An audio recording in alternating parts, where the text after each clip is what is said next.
Who is Kristin Cabot? Once a powerful but private corporate executive, she was suddenly thrust into the spotlight after a kiss cam moment at a Coldplay concert exposed a scandal that shocked the world. Kristin Cabot was born into one of the most historically significant families in New England. The Cabot name is not just a surname in the Boston area, it is a symbol of old money, entrenched social power, and generational prestige. The Cabots, along with families like the Lowells and the Lodges, were pillars of what has long been referred to as the Boston Brahmin elite, a class of American aristocracy built on shipping fortunes, Ivy League educations, and unspoken rules of exclusivity. Kristin's ancestors were among the earliest settlers and economic titans of Massachusetts. They built the financial backbone of early America, funding trade networks, banks, and infrastructure that later helped shape the nation. Growing up under this legacy, Kristin inherited more than just a name. She inherited expectations, social access, and an invisible framework that dictated how she would navigate life, both professionally and personally. From an early age, Kristin was raised in a world of subtle codes and refined ambition. She attended private schools where networking began before adolescence, where students learned Latin as early as the third grade, and where reputations were polished long before LinkedIn profiles were created. Her upbringing was polished, deliberate, and steeped in tradition.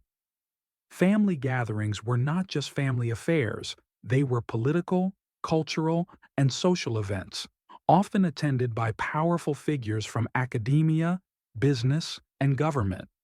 Kristin was not just being raised, she was being molded. Excellence was expected, discretion was mandatory, and failure was considered a temporary embarrassment to be buried under achievement.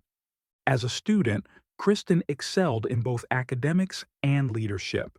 She demonstrated early signs of emotional intelligence, strategic thinking, and organizational talent, traits that would define her later career in human resources and corporate leadership. She was known among classmates for her poise and subtle assertiveness. She wasn't loud or flashy. She was calculated, intelligent, and deeply aware of how perception shaped influence. These qualities helped her secure admission into Harvard University, where she studied sociology and organizational psychology, combining academic curiosity with an instinctive understanding of institutional systems. At Harvard, she was more than just a student. She joined elite campus organizations, contributed to human behavior research, and began forming a network that extended well beyond Cambridge. Professors noted her quiet diligence, while peers often regarded her as distant, not unfriendly, but reserved, composed, and focused. After graduating from Harvard in the early 2000s, Kristin entered the corporate world at a time when women were still vastly underrepresented in high-level HR and executive leadership roles.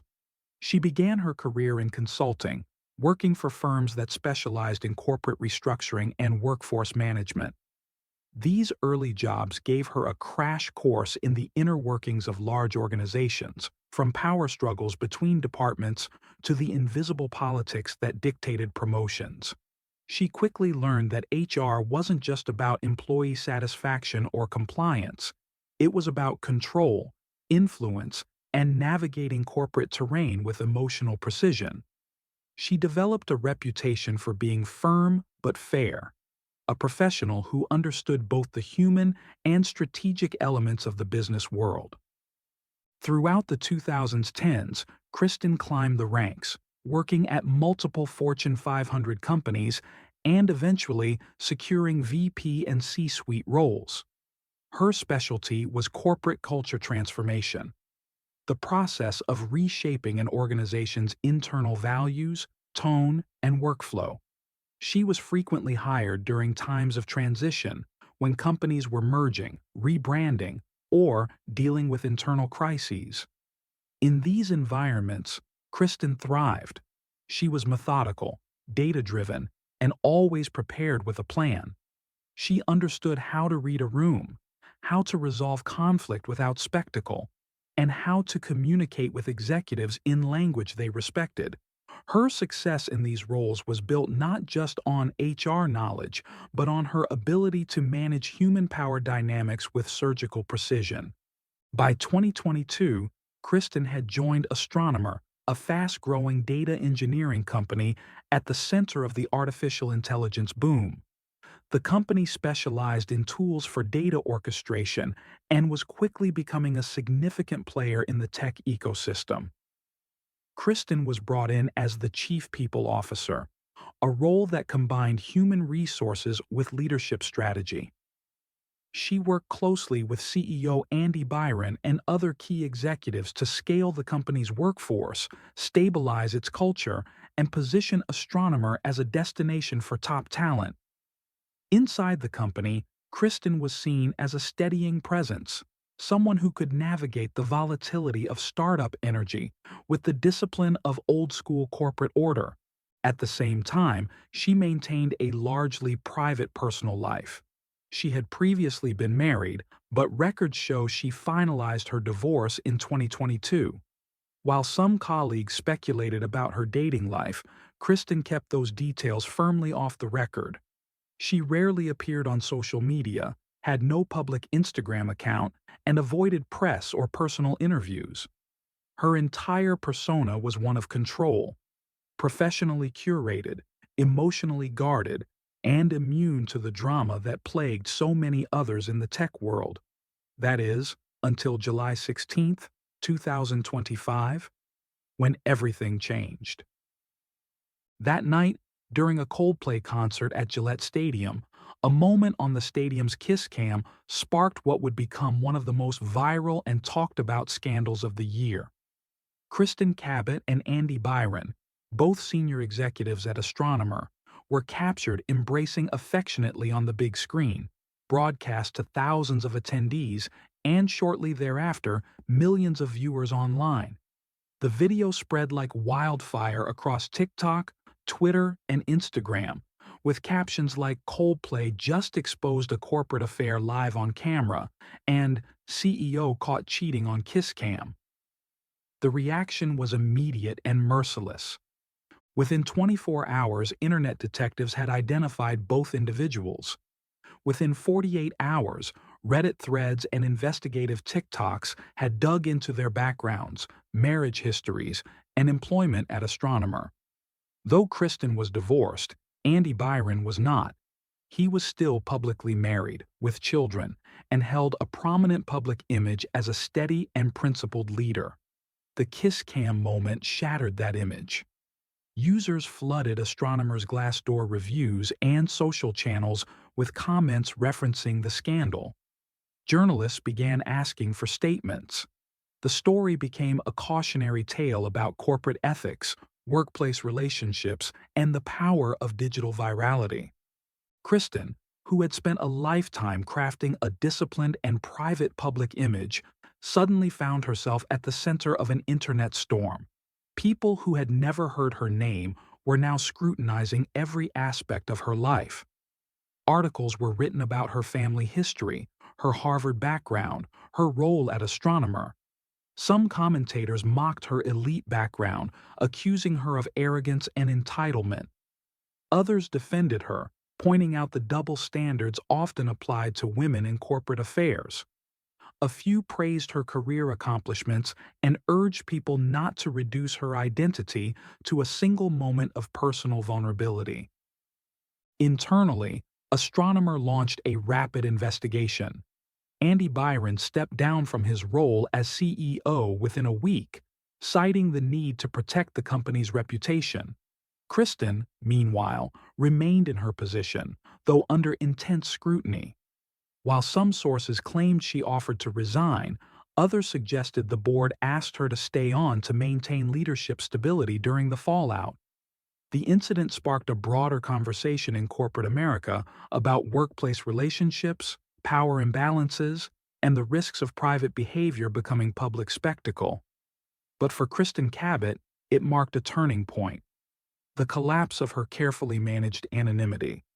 Despite the scandal, Kristin did not issue a public apology or personal statement. Unlike Andy Byron, who posted a brief message of regret to his LinkedIn before deleting his account, Kristin remained silent. Her silence, interpreted by some as stoic professionalism and by others as guilt, only added to the mystique surrounding her. What did she think of the situation? Was she ashamed, embarrassed, defiant? No one knew, and that ambiguity made her even more fascinating to the public. This silence fueled speculation. Was her relationship with Andy Byron ongoing? Had it affected hiring or promotion decisions at Astronomer? Were there other unreported incidents? Gossip swirled, but no concrete evidence emerged. Former colleagues offered vague, contradictory anecdotes, some describing Kristin as cold and power-hungry, others as disciplined and unfairly judged. As always, the truth was likely somewhere in between. What was certain, however, was that Kristin Cabot was no longer anonymous.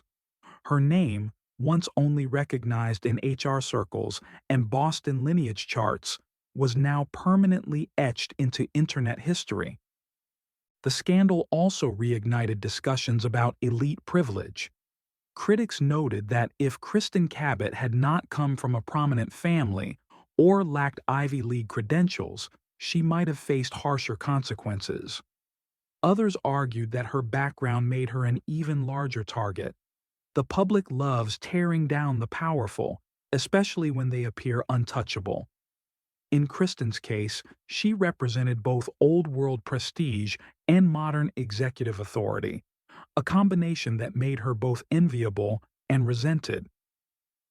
As the news cycle moved on, Kristin remained employed, albeit less visible. Astronomer appointed a new CEO. Internally, the company underwent quiet cultural changes. Employees reported new relationship disclosure policies, stricter HR oversight, and more guarded leadership communication. Kristin, once considered a transformative force in corporate culture, now had to operate under the shadow of her own notoriety. Yet, something about her story lingered. She wasn't a reality TV star or influencer caught in a lie. She wasn't a politician facing criminal charges. She was a woman who had built a career on discipline, discretion, and emotional control. And yet one unscripted moment revealed the humanity behind that facade. Whether you see Kristin Cabot as a villain, a victim, or something in between, one thing is clear: she is now a symbol of how quickly the digital age can turn private choices into public reckonings. Her story is no longer just about corporate leadership or scandal. It's about image, power, and the fragile line between control and exposure. In the weeks following the Coldplay incident, Kristin Cabot's name became shorthand for corporate scandal in meme culture. Her image, captured from blurry phone videos and screenshots, was shared across platforms with captions that range from humorous to venomous. She became the face of infidelity, executive privilege, and performative discretion. Late-night talk shows made subtle references. TikTokers dissected her body language. Online sleuths tracked her previous employment history, her divorce records, even her parents' real estate holdings. Despite not uttering a single word publicly, she became one of the most discussed figures of the summer. And yet, she refused to engage. She didn't issue clarifications, hire a crisis PR team, or make any attempt at redemption through interviews or emotional apologies. For some, this stoicism was admirable. For others, it was infuriating. But those who understood the culture Kristin came from knew this behavior was consistent. The Boston Brahmin ethos is built on the concept of noblesse oblige, a sense of honor that frowns upon public whining or self-defense. To show emotion, to beg forgiveness publicly, would be to betray the very structure that had defined her entire life. In her world, The best response to scandal was silence and survival. In the professional world, this silence created uncertainty. Was she still leading HR operations effectively? Could employees trust her judgment? Could the board trust her discretion? While Astronomer never released internal details, leaks suggested that several high-level employees requested transfers or resignations in the aftermath. Trust in leadership had been shaken. Ironically, the person responsible for shaping the company's internal culture had now become a source of unease and quiet speculation. Still, Kristin maintained support in some circles. Former mentors and HR executives defended her privately, noting her long-standing reputation for discretion, ethics, and leadership under pressure. They argued that a single personal relationship, regardless of its appropriateness, should not erase decades of professional success. Others weren't so forgiving, pointing out the hypocrisy of a chief people officer who may have violated her own codes of conduct. Public trust in HR leadership depends on moral consistency. If that trust erodes, it's not easily repaired. By early August 2025, the story had mostly faded from headlines, but not from public memory. People still referenced her name in social media jokes, HR case studies, and even business school lectures. Kristin Cabot had become a modern case study in executive crisis, public perception, and how quickly private decisions can spiral into digital chaos. But what made her story different from others wasn't just the scandal. It was the nature of her silence, her background, and the eerie calm she maintained as the internet burned around her. One of the most fascinating aspects of the Kristin Cabot story lies in how differently she was perceived depending on one's worldview. To some, she was an emblem of quiet strength, a woman who refused to grovel in front of an angry online mob. To others, she was an untouchable elite who thought the rules didn't apply to her. This dichotomy fueled endless think pieces and debates, especially on platforms like Medium and LinkedIn. Was she a symptom of a broken system or a product of it? Was she a passive figure swept up in the storm or an architect of her own downfall? These questions are difficult to answer without understanding the full scope of Kristin's life and career. She was not a celebrity, not a household name, and certainly not someone who ever sought public attention.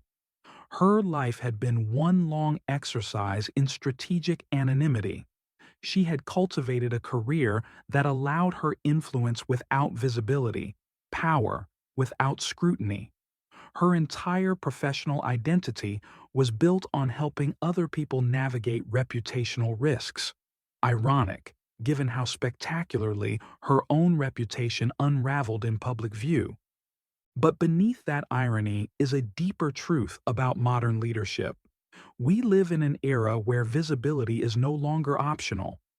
Every executive, every manager, every public-facing professional lives under the constant possibility of exposure. A single photo, a 10-second video, or a misinterpreted gesture can define or destroy a person's public identity. Kristin Cabot's story is not just about one kiss cam. It's about the fragility of control in the digital age. And then there's the question of gender. Many observers noted how differently Kristin was treated compared to Andy Byron. While both were implicated in the moment, the internet's rage seemed disproportionately focused on her. Her face appeared in more thumbnails. Her name was used more aggressively in captions. While Andy was criticized, mocked, and eventually stepped down, Kristin endured a different kind of scrutiny, one that was more personal, more invasive, and more cruelly persistent. Her fashion was analyzed, her facial expression scrutinized, her divorce history weaponized. It was a stark reminder that professional women, especially those in positions of power, are often held to harsher standards of behavior. Some observers speculated that Kristin's silence was not just strategic, but necessary. Speaking out could have made things worse. Apologizing might have been interpreted as an admission of guilt. Defending herself might have invited more attacks. In a world where online outrage thrives on engagement, silence may have been her only form of defense. And perhaps, in staying silent, she was not just protecting herself, but also protecting the company, its employees, and even her former colleague. As the months passed, speculation about Kristin's next move grew. Would she resign? Would she pivot to consulting? Would she write a memoir, rebrand, or disappear entirely from corporate life? Thus far, she has done none of those things. She remains an astronomer, quietly operating in the background, with reduced visibility but reportedly unchanged authority. Her continued presence suggests that, at least internally, her leadership is still valued, or, at the very least, tolerated.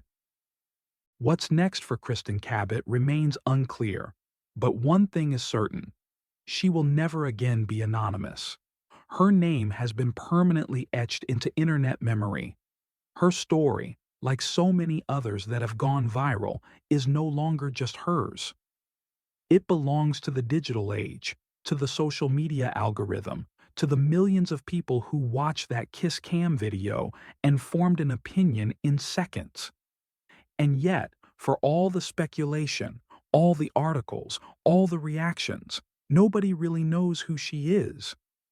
Because Kristin Cabot, the woman, remains a mystery. And perhaps that's exactly the way she wants it.